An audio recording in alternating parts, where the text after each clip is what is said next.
welcome to episode 233 of the Ben Briggs podcast. I am Ben Briggs. It is Tuesday, people. Tuesday, the 27th of July 2021. Let's get it right. Let's get it right, Al. We're not Americanized, are we? Here? Yeah? It's not 2021, it's 2021. There we go. I hope you're doing well out there, people. Getting through everything, starting to return to normal, innit? Is it? Don't know. Don't know where you're listening from, so, you know, it may be chaotic. It may be some sort of dystopian future, Mad Max style environment you're now living in, you know.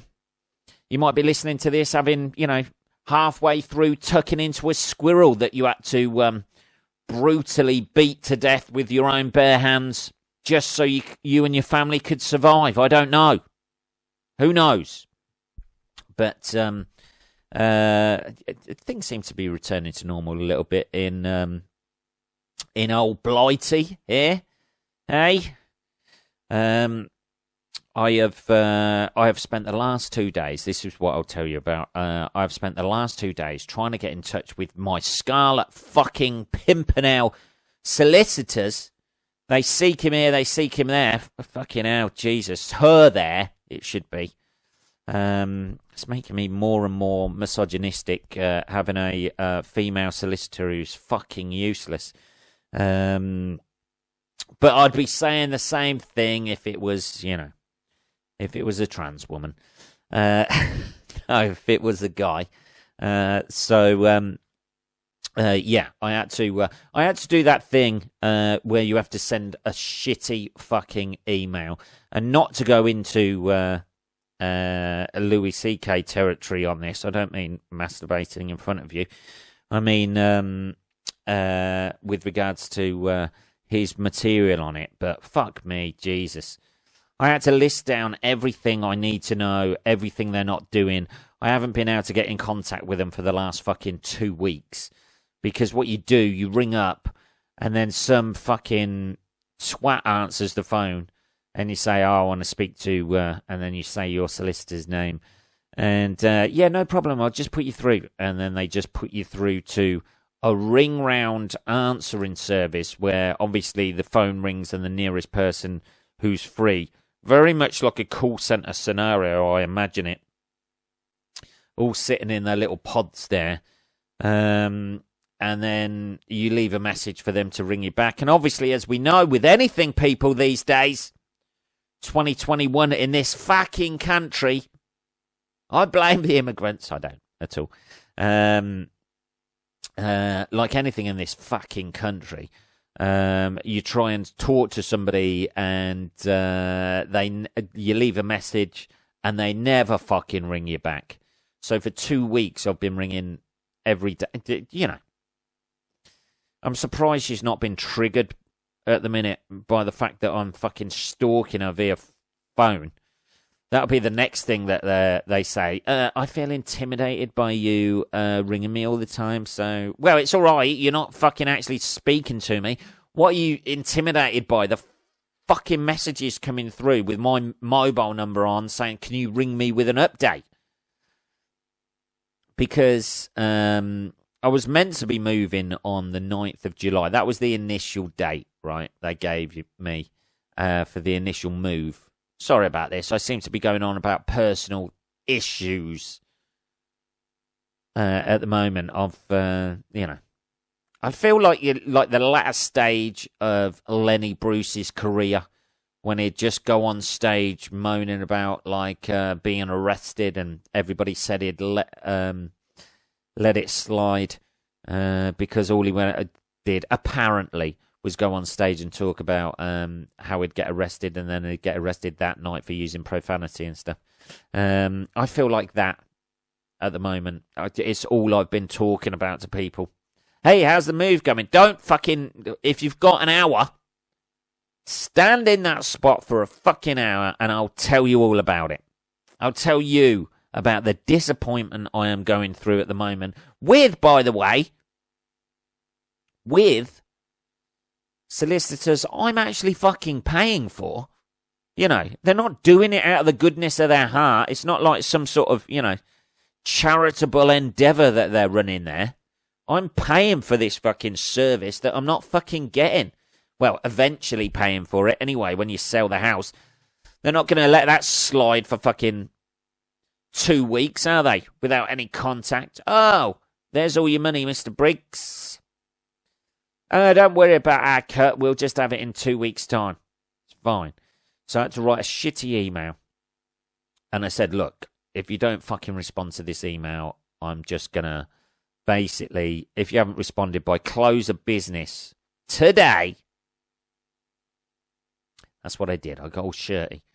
Close of business today. Do you know, it was essentially an email saying, do you know who I am?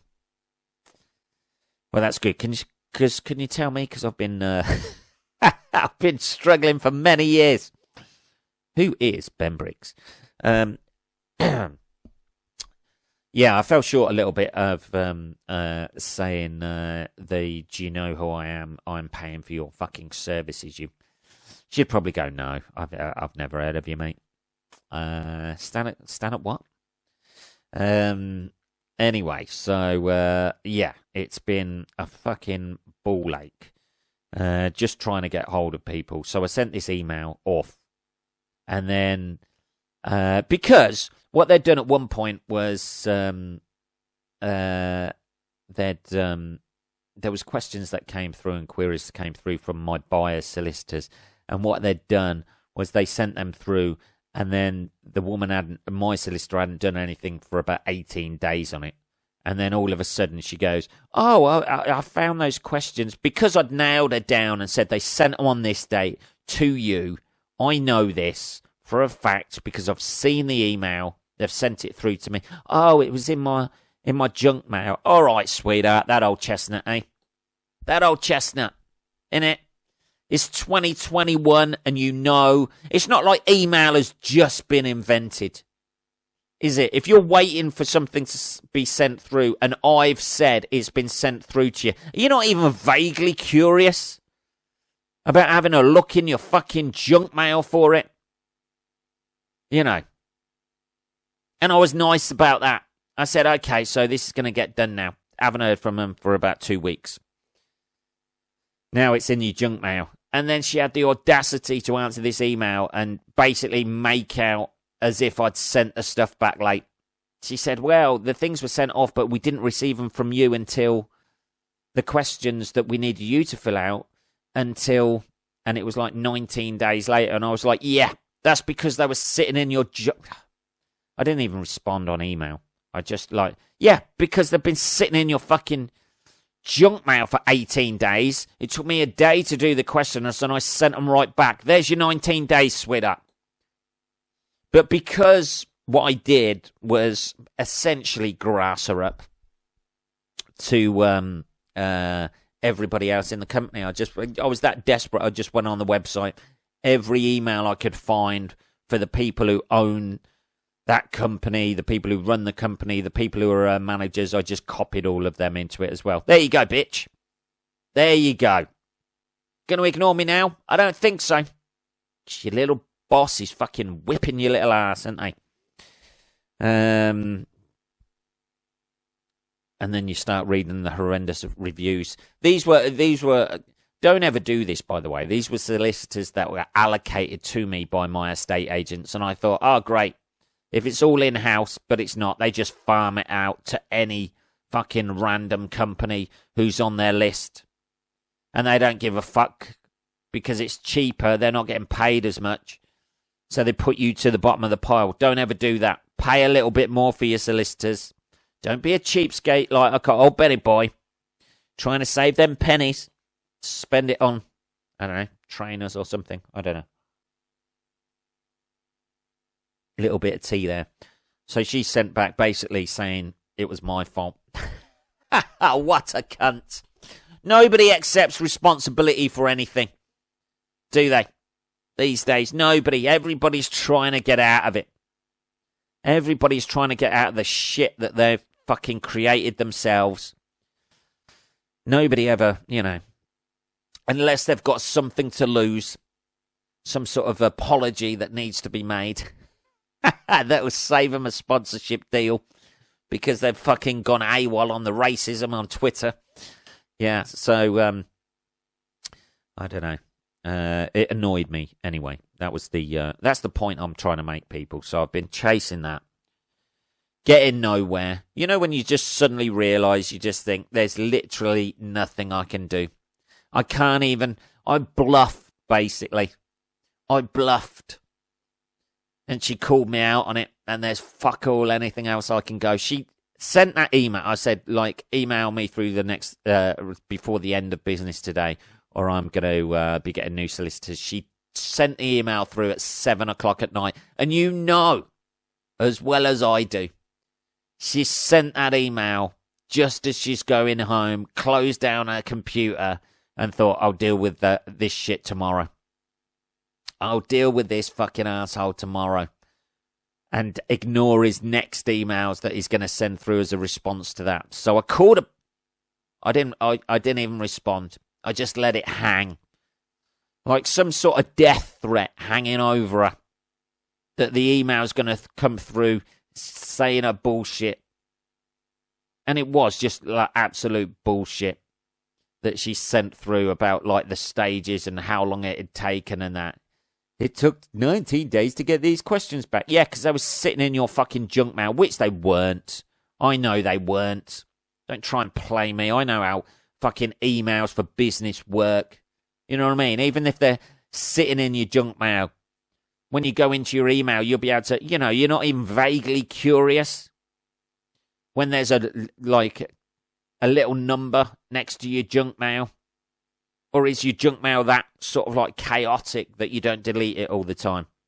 In which case, get more professional, sweet up. I don't know. I'm annoyed by it anyway. Yeah. Yeah, she just sent the fucking email and then went home.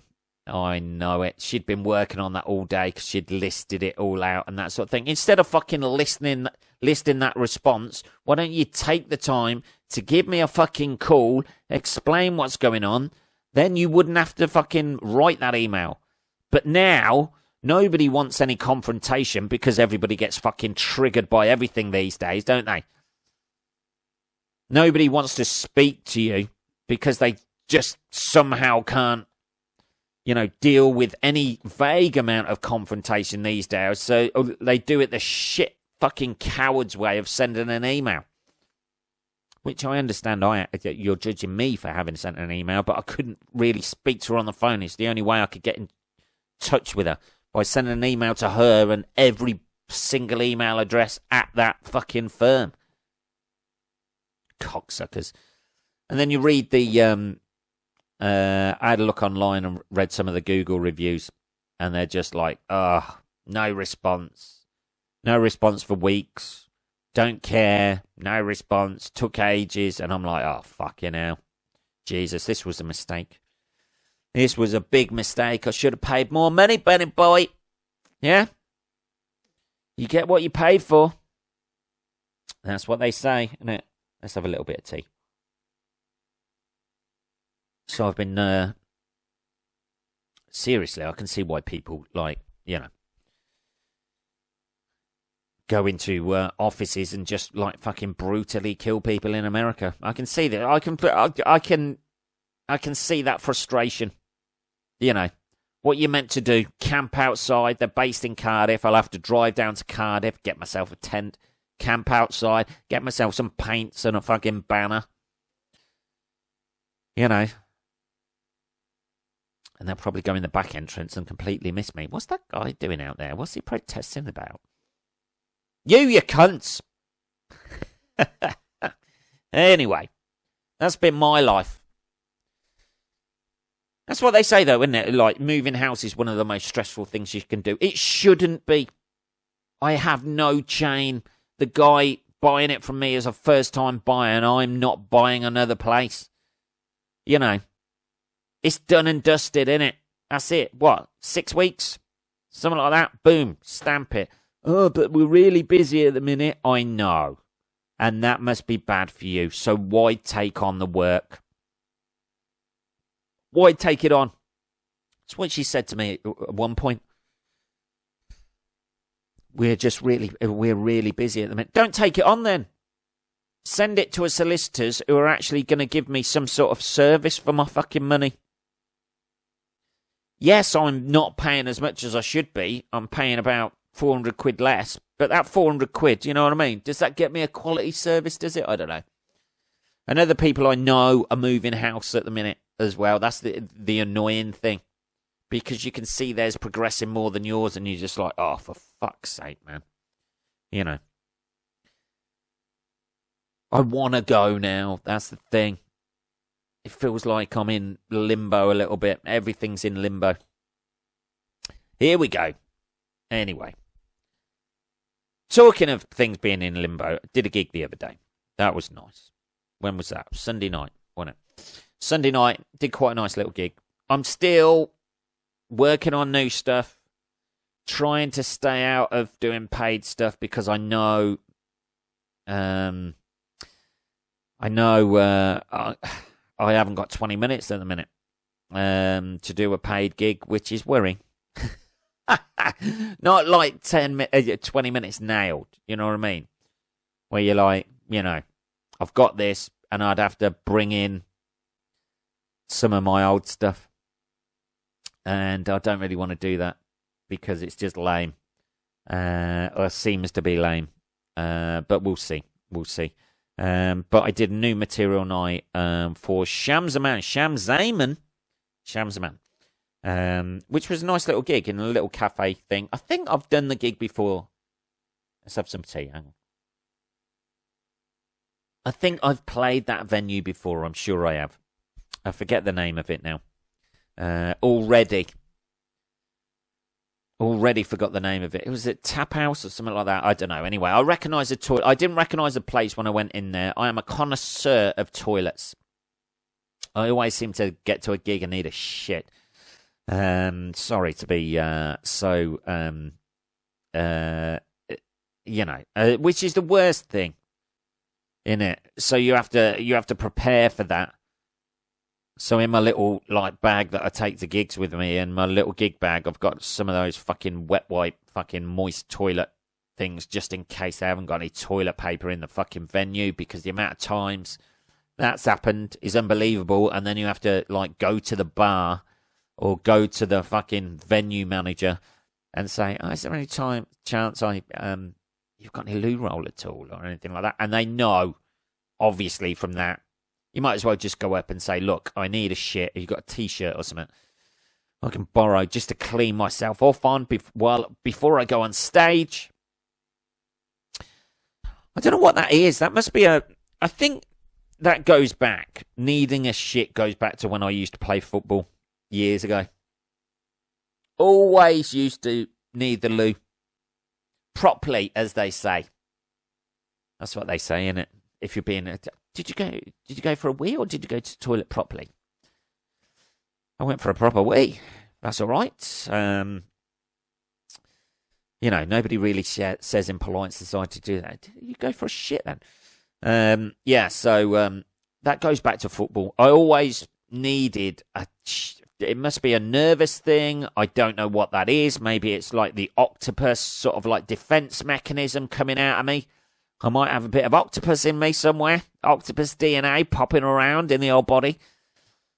But maybe that's like a nervy thing. I always used to get a bit nervous before football games as well. Used to handle it, but like gigs, you want it to go well. You're not anxious about it. Like, apprehensive about gigs. But maybe that's it.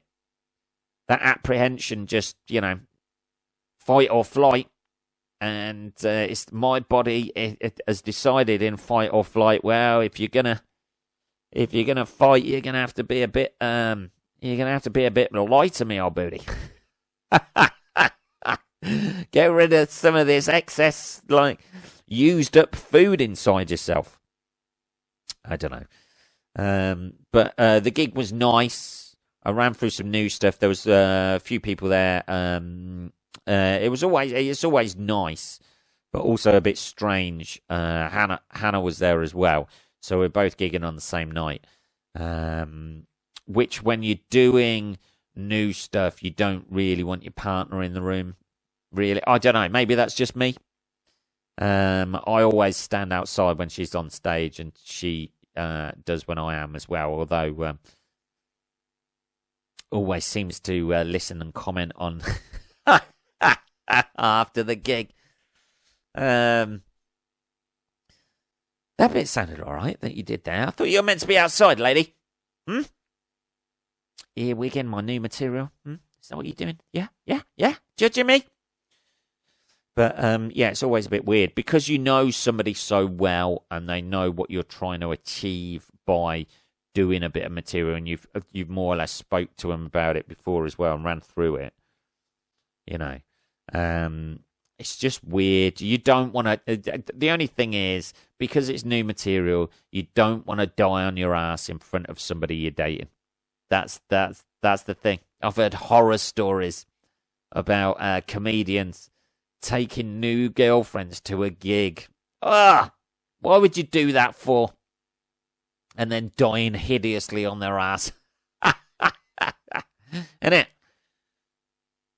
That's what you do. You just, you're tempting fate there. I always think you're tempting fate a little bit. If you start dating somebody and you drag them to a gig with you, you're tempting fate that you're going to fucking die on your fucking hole in front of them and then look like a twat, and they're never going to understand. They've never done stand-up before. They think, because there's always that thing with it where if you do die on your ass, you can just take it. And people seem to think it mentally destroys you because it would them. Dying on your ass for, a normal civilian who doesn't do stand-up is the most horrific thought in the world. Whereas if you do stand-up and you've done it like for years and years and years, over the space of those years, you're going to fucking die on your hole a lot. If you gig a lot, you're gigging 4 or 5 times a week.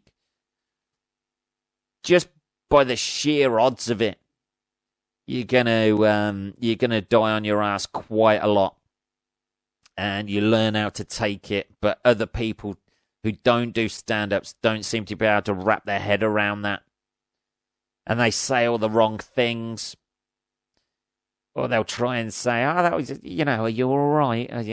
Yeah, I'm fine. Yeah, that happened to me like last week. That happened to me last week, doing the same material. And I still haven't learned.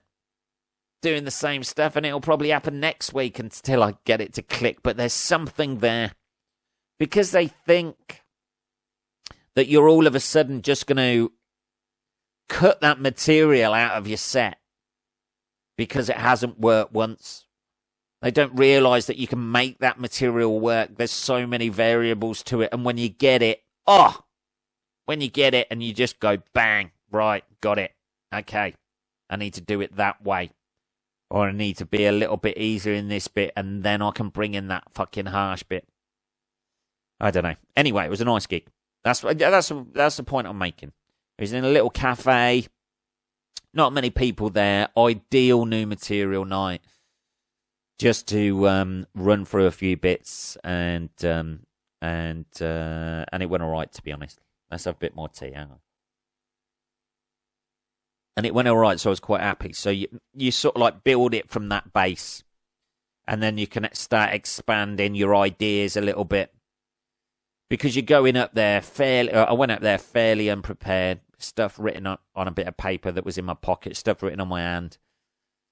And just go up and talk about what you've been thinking about with regards to that stuff.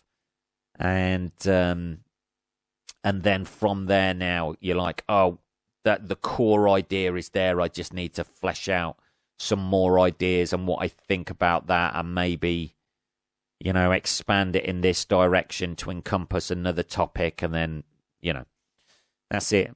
It's more opinionated. You know, it's not, hey guys, what's all this fucking flip-flops about? You know, flip-flops? Hey, what is it? You know, we call them flip-flops because they fucking flip and flop. The noise they make, you don't, you know.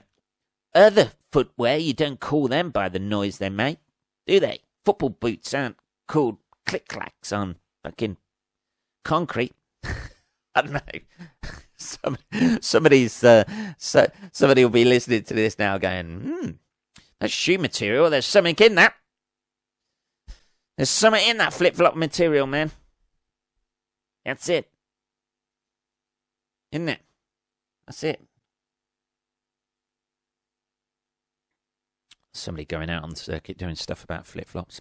Hey, you don't call anything else you wear like that, do you? Don't call mittens fluffy fluffs. I don't know, people. I don't do really, I try to stay away from that sort of material. More opinionated stuff these days, baby. I've been guilty of that in the past, trying to satisfy other people, thinking you know what the audience wants to hear. You know, when you first start off, that's all you want in it. All you want is to get laughs. So you're doing material that you think, you know, you watch other comedians and you see them doing well. And then, but like, I'm not going to lie to you people, after about 14 years into doing stand-up, you get somewhat jaded by seeing, you know, thousands of similes used in a, you know, the same formulas, the rule of three. I must have 3 punchlines. You know, here's a pullback and reveal. Here's a callback to some fucking material I did earlier. Round of applause from the audience for them remembering. I don't know. Anyway, maybe I'm being a bit harsh there. Maybe I'm being a bit harsh, but I don't think so. Anyway, we're almost there for this episode, people. It's been a bit of a moany episode, isn't it? You know? Moaning about fucking solicitors, Jesus. That's going to bang on. I tell you, that is going to bang on. Innit? Nothing's ever easy. Nothing in my life seems to be easy. Do you ever like think that? You see other people and everything. Hey, that's my privilege, man. But I just know. You know what I mean? At the back of my mind, I just know this is going to drag on.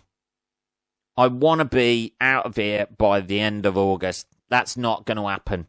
It was meant to be the end of July. That's what we initially went for. The initial date was the 9th of July. And as a halfway house, I went, what about the end of July? Let's not rush it and stuff like that. Okay, no problem.